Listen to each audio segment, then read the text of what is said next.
This is not financial advice, and I am not a financial advisor. This is just me talking about my personal financial journey. This is for entertainment purposes only. Enjoy the show. So, I want you to imagine landing the absolute biggest job interview of your life.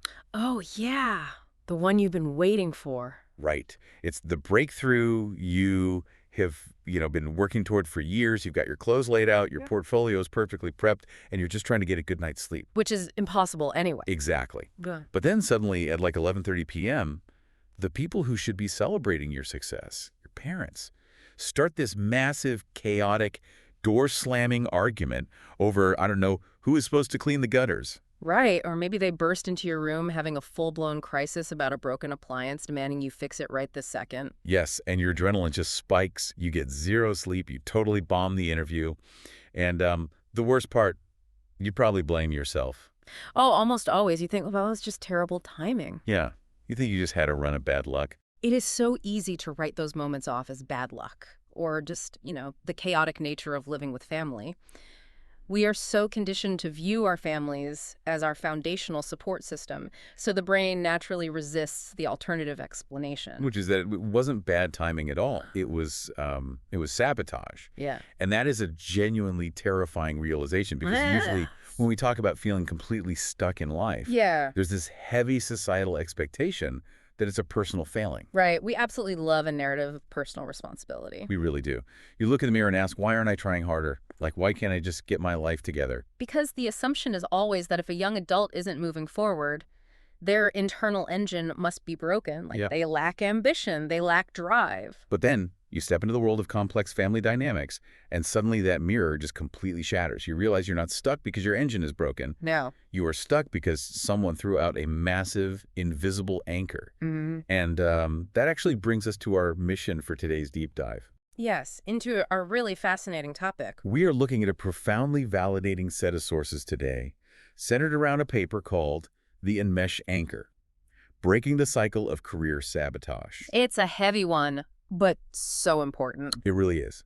We are going to decode the deeply confusing, often totally hidden dynamics of adult-child infantilization, career sabotage, and domestic labor traps. Right.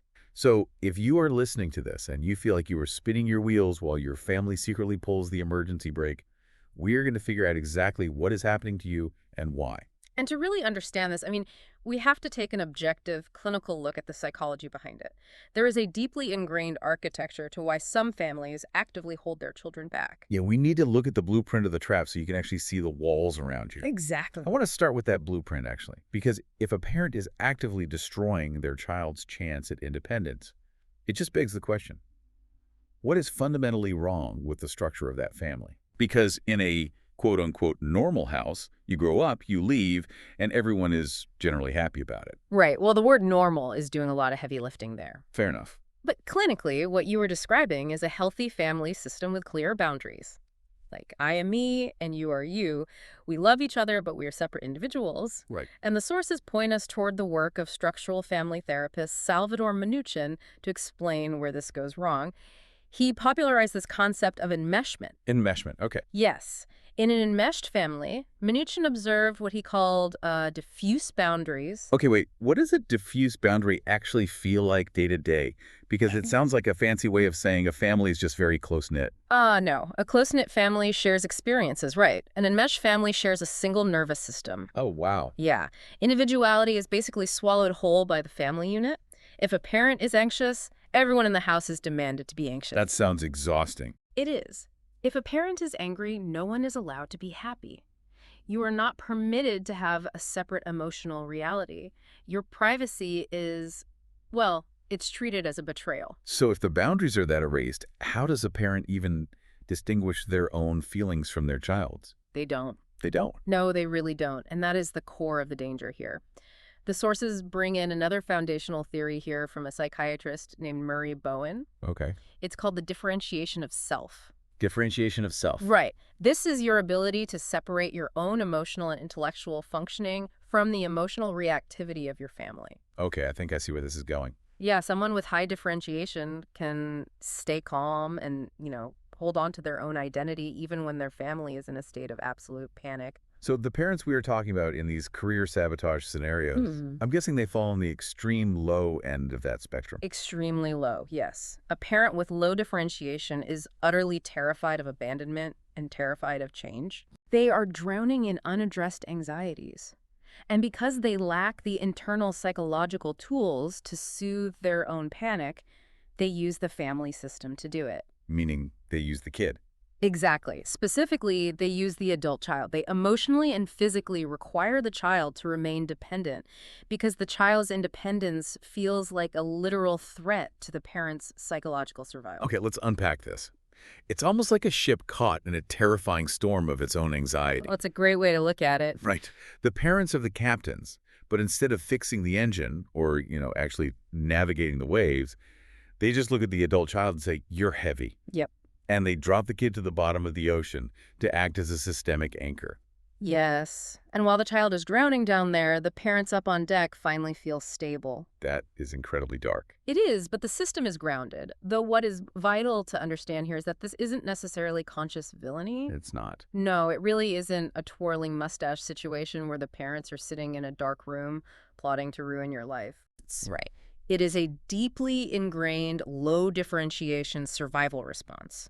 In their nervous systems, they genuinely feel they will capsize if that anchor is pulled up.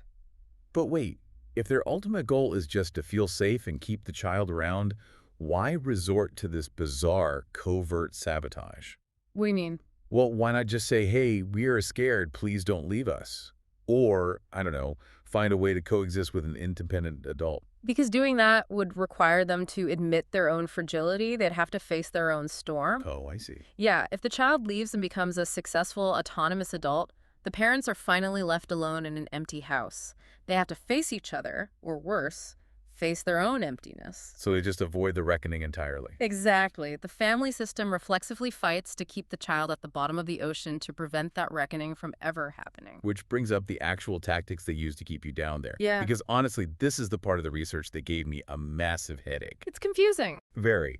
The behavior is just incredibly confusing. It's like this psychological paradox. You are describing the double bind. The double bind. Okay, let's get into that. Yeah, the sources lean heavily on Gregory Bateson's double bind theory to explain how this sabotage is actually communicated to the adult child. So what is it exactly? Well, a double bind isn't just a contradiction, it's a communicative trap. It happens when an individual receives two or more conflicting messages, and obeying one message automatically violates the other. Okay, I really need to know what that looks like in the context of the enmeshed anchor. Because I feel like a lot of people listening might think, well, my parents yell at me to get a job all the time. They clearly want me to succeed. Yes, and that is exactly the first half of the bind. Okay. The classic setup is the parents loudly, publicly, and constantly demanding that their child grow up. Right. Get your life together. Exactly. Throughout adolescence and early adulthood, the child is berated about responsibility. They are lectured about getting a good job, making money, stepping up to the plate. And as a kid, you internalize that. You think, okay, the expectation is that I become a high-functioning adult. Precisely. But then you actually try to do it. And then what? The moment the adult child takes concrete, actionable steps toward financial independence, like applying for a high-earning career or preparing for that major job interview we talked about at the start. Or looking at apartments. Yes. The parents initiate active, aggressive sabotage. Like starting the massive argument at midnight. Or suddenly deciding that the kitchen needs to be completely repainted, the weekend you have to study for the bar exam, and demanding your help. Wow. They will actively undermine your confidence, making offhand comments about how you probably aren't smart enough for that promotion. Jeez. Or how the city you want to move to is too dangerous for someone like you. They will manufacture bizarre household emergencies that demand your immediate attention right as you are walking out the door for work. I mean, I am struggling to understand the sheer cognitive dissonance of this. It's like telling someone they have to win a marathon, right? But then secretly tying their shoelaces together at the starting line. Perfect analogy. And then they yell at you for tripping. Like, how does a human brain even process that kind of mixed messaging from the people who raised them? It creates profound psychological distress. The adult child almost always processes it by internalizing the failure. So they blame themselves. Yes, they believe they simply tripped on their own. They think, well, my parents wanted me to succeed and I still failed. I must be fundamentally broken. Because they don't see the tied shoelaces. Exactly. They don't see the tied shoelaces. But why the mixed messaging in the first place? Do the parents know they are sending conflicting signals? If we look at the difference between societal scripts and actual psychological needs, it makes sense. The grow up command is a societal script. Right. The parents know, logically, that society expects them to raise an independent adult. They parrot that script because it makes them look like good, responsible parents to their neighbors and extended family. It is entirely performative. So they are basically playing the role of the encouraging parent for the audience. Yes, but the sabotage, the tied shoelaces, that is their true anxiety acting out. The parents' low differentiation completely overrides the societal script when push comes to shove. Because the independence is too scary. Right. Financial independence is the ultimate existential threat to an enmeshed family. Think about it. If you have your own money, you have your own choices. Yeah. You can sign a lease, you can move away, you can say no, you can pull up the anchor. Which explains why they specifically target career mobility. It's a calculated threat assessment, a minimum wage job that keeps you exhausted, barely scraping by, and still completely dependent on their roof. They're fine with that. They might tolerate that. They might even encourage it because it allows them to complain about you being a burden while keeping you safely trapped. Oh, that's twisted. But a salaried career, a job that offers a 401k, health insurance, upward mobility. That is a 5-alarm fire to an enmeshed parent. They will do everything in their power to extinguish it. Okay, but sabotaging your own child's path to a 401k and healthcare sounds objectively terrible. If you looked at that from the outside, you would just call it financial abuse. You would. So how do these parents sleep at night? I mean, they have to have a cover story, right? They can't just walk around thinking of themselves as villains keeping a hostage. No, they don't see themselves that way at all. They rely heavily on cultural conditioning to mask the abuse. Cultural conditioning. Right. Families don't exist in a vacuum. They pull from historical and cultural scripts to justify their dynamics. The research points to a fascinating sociological concept called agrarian familialism. Agrarian familialism. I'm trying to picture how a 19th century farming concept applies to a modern family in the suburbs. Like, Yeah. how does that leap happen? Well, it requires looking at the historical mindset of certain regions. The sources specifically highlight the Midwestern, Southern, and Okie cultural traditions in the United States. Okay, so areas with a heavy farming history. Exactly. In an agrarian society, the family doesn't just exist for emotional support, it operates as an economic production unit. An economic production unit. Think of a working farm in 1880. Every single pair of hands is required to harvest the crops, tend the livestock, and, frankly, physically survive the winter. Right. Your primary identity isn't an individual with personal dreams. Your identity is a worker for the family collective. Which makes perfect pragmatic sense in 1880. Like, Yeah. if you decide you want to go write poetry instead of harvesting the wheat, the whole family literally starves. Exactly. The survival of the unit depends on absolute filial duty. But fast forward to the modern era. The farm is long gone. Yeah, totally gone. Yet, the enmeshed family retains the ethos of that farm to justify controlling the adult child. They create what the sources call a pseudo-homestead. A pseudo-homestead. Let's dig into the mechanics of that, because we aren't talking about actual commercial farms where cows need milking. We're talking about completely artificial environment. It is entirely artificial. The parents will demand continuous, unpaid domestic and physical labor from the adult child under the banner of running the homestead or helping the family. Like what kind of labor? Oh, suddenly, clearing brush in the backyard, reorganizing the barrage for the 4th time, or running endless arbitrary errands becomes an absolute moral imperative. But surely some of these parents genuinely just need help around the house. Like, how do we know it's a trap and not just normal chores? You look at the timing and the rigidity of the demands. The manual labor isn't about actual economic necessity. Right. The gutters don't really need to be cleaned at 2:00 p.m. on a Tuesday. Right. The mulch doesn't need to be turned the night before your final exams. That makes sense. The purpose of the pseudo-homestead is the weaponization of time. It is designed to completely consume the adult child's physical energy and mental bandwidth, physically preventing outside career advancement. Wow. Because if you are utterly exhausted from painting this suburban fence all weekend, you don't have the energy to update your resume or network. You are just trapped by fatigue. Trapped by fatigue, and you are trapped by guilt. Right. What happens when the adult child finally says no? Like, what if they say, hey, I can't clean out the garage today, I have an interview prep group? Oh, the parents deploy a massive escalation of coercive tactics. You are accused of profound family betrayal. Betrayal. Yes. You are told you are selfish, that you think you're better than everyone else, or that you are abandoning the family after everything they've done for you. That is so heavy. It is. The parents leverage that historical, noble idea of family loyalty to enforce the trap. They might give you the silent treatment for weeks. Or get other family members involved. Absolutely. They might triangulate calling your siblings or aunts and uncles to tell them how horribly abusive and neglectful you are being by not helping with the garage. So they turn a basic boundary into an act of violence against the family. They do. And the psychological pressure is immense. So the child caves, cleans the garage, misses the study group, and the anchor is secure again. Man, this historical agrarian cover story, it inevitably crashes headfirst into the unforgiving reality of the modern economy. And that is where the tragedy of this really comes into focus for me. It really does. Because we are talking about a massive clash between older generational expectations and modern survival. It is a devastating collision. The parents are operating on an expectation of filial servitude. Wait, filial servitude, not piety. Let's be clear on the distinction, right? Filial piety is respecting your elders and caring for them. Filial servitude is the belief that your life force, your time, and your future fundamentally belong to them. But the modern economy doesn't care about your family's pseudo-homestead. It certainly doesn't. Young adults today are facing crushing inflation, astronomical housing costs, the absolute necessity of employer-sponsored healthcare. You cannot pay for groceries with the loyalty points you earned mowing your parents' lawn. Exactly. Which means the parents are essentially demanding that the child choose the parent's emotional comfort over the child's actual survival. That's awful. Young adults today must achieve career mobility and financial autonomy just to stay afloat. When a parent actively interferes with that, the dynamic crosses a very dark line from outdated expectations into literal coercive control. Coercive? Yes.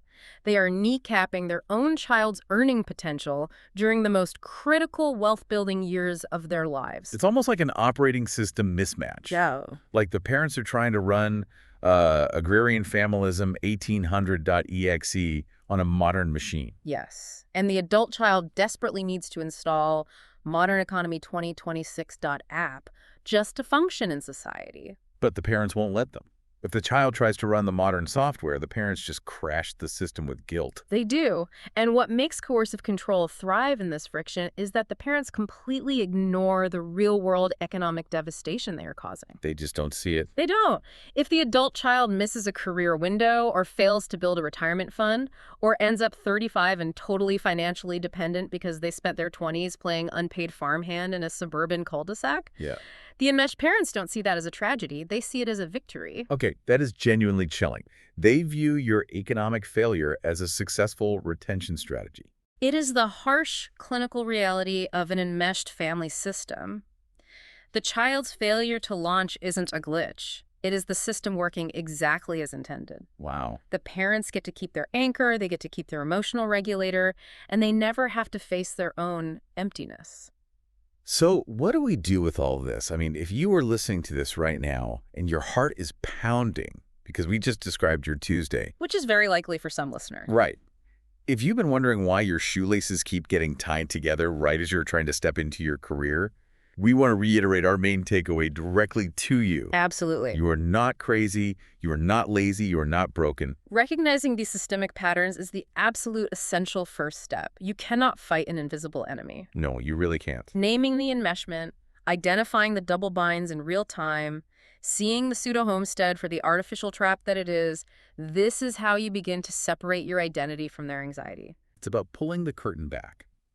Once you see the machinery of the sabotage, you can actually start building boundaries. Yes, boundaries are key. You can start that process of emotional differentiation, where their panic about your success is recognized as their problem to solve, not yours to absorb. Setting a boundary to protect your career isn't a betrayal of your family. It is a fundamental requirement for your survival. You have to pull up the anchor. Which leaves us with a fascinating and hopefully empowering thought to end on. Oh, definitely. Because if recognizing the sabotage is the first step to breaking free, it raises a big question for the future. Right. Once an adult child finally does cut that anchor and achieves the financial autonomy they fought so hard for, how do they go on to build a totally new definition of family duty for the next generation? That's the real challenge. It is. How do we build a family architecture based on mutual growth and launching each other forward rather than enmeshment and control? It's a huge task, but recognizing the trap is the only way to start.